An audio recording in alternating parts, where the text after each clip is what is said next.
right, studio time check, 27 minutes before 7 p.m. and it still hot matters on your radio.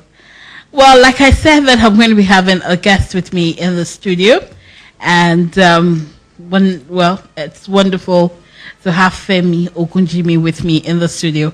Femi, how are you doing? Very good. Thanks for having me here. All right, Femi is a certified life coach, international relationship coach. He's an award-winning motivational speaker and also a radio talk show host who has been improving the lives of singles and couples for over 10 years. He has authored two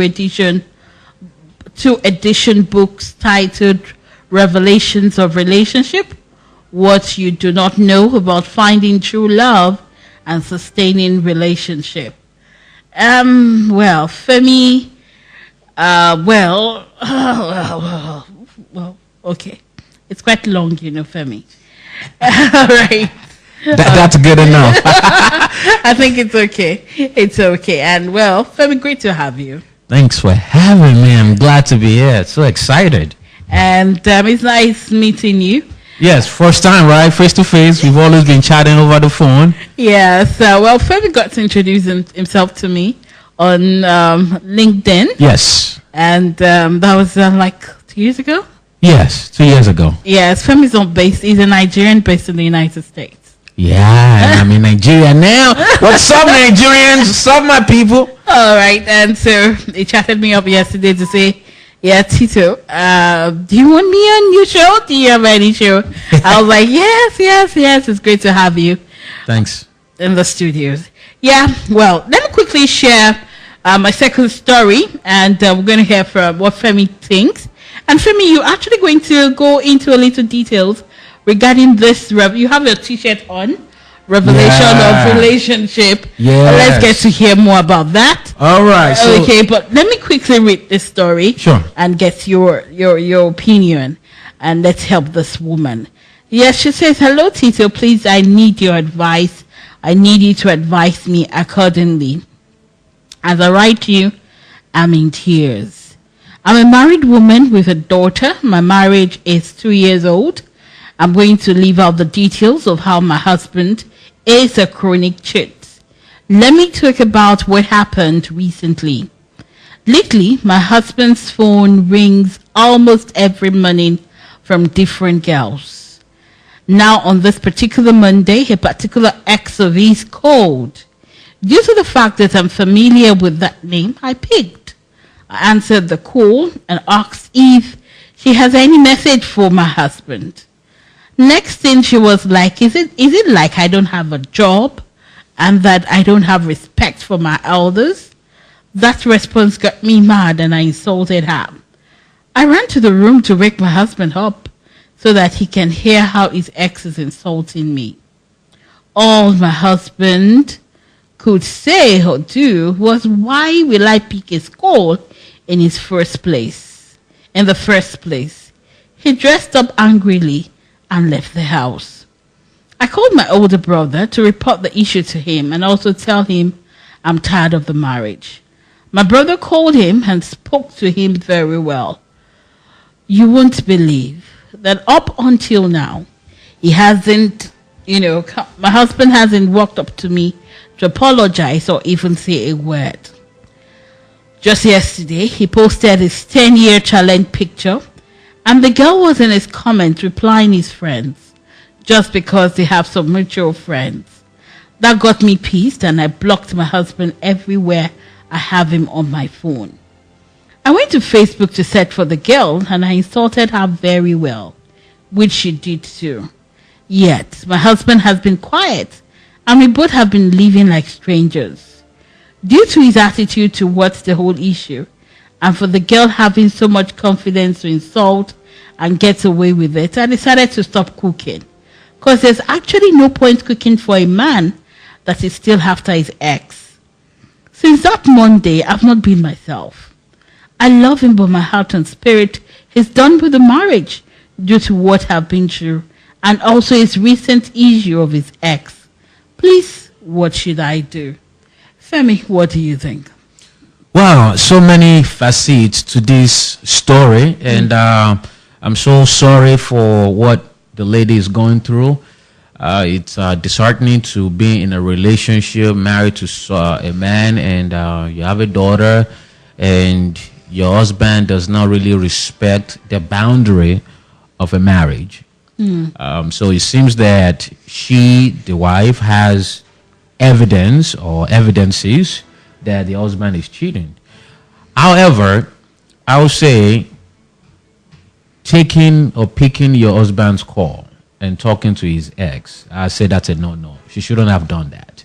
And I feel like she knew who was calling in the first place, and she wanted to claim her territory to say, I'm the wife, you're an ex. You shouldn't be calling my husband. So that, she shouldn't have done that. You should have allowed the husband to pick up the call and speak to the ex. Now, how do you get this relationship back? I feel like your husband has already gone beyond the boundary of the marriage. So you should have a word with him and say, look, if you're going to continue to be in this relationship, here are the rules of this marriage. You don't do this, you don't do this. If you're going to continue stepping out, then the relationship is over, or we got to kind of seek counseling. So I think she needs to draw the line here, and she needs to have a word with her husband. At the same time... Femi, sorry to interrupt you. I know you've been married for...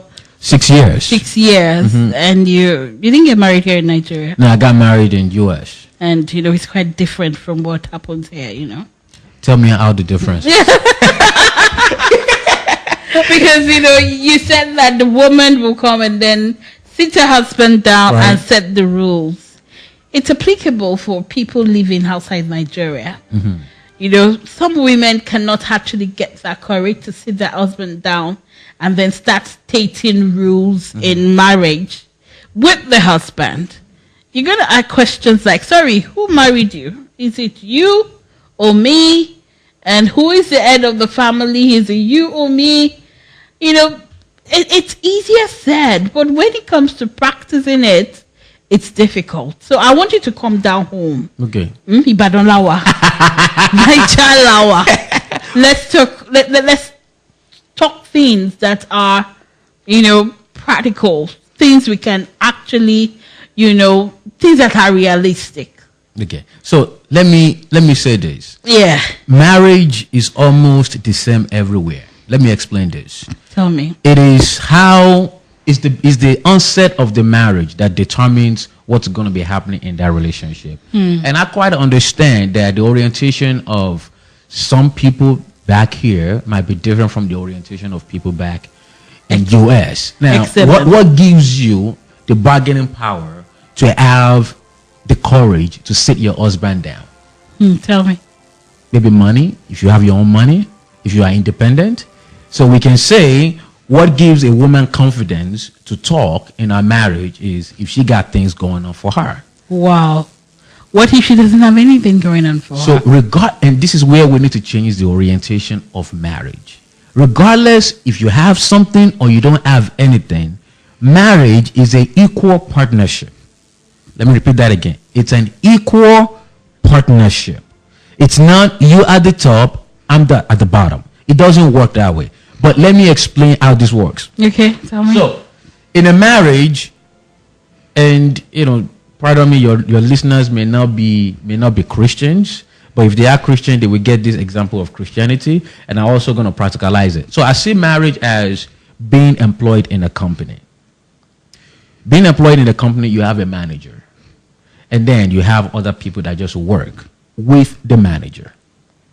The manager is the head of that department. He manages the resources, either money, or either we're talking about people, or either we're talking about different things. The people that work for him, they are just folks that have expertise in different areas. So let's picture that in a marriage. You have a husband and you have a wife and probably the children. But let's just talk husband and wife. Bible talks about husband is the head of the family. I see that as the manager in the company that manages resources. I see the wife as an expert in an area or multiple areas. Women are gifted. And that's why I always tell men, you have to listen to your wife. If you really respect her, and if you really love her, you have to respect her. And she's a human being. She's loaded with so much gift. So, if we are thinking about a company and you have your woman as an expert, when a man wants to make a decision, a manager wants to make a decision, what does he do? He goes to people that work with him and he seeks for their opinion. So if you're going to make a decision as a man in the house, you come together with your wife.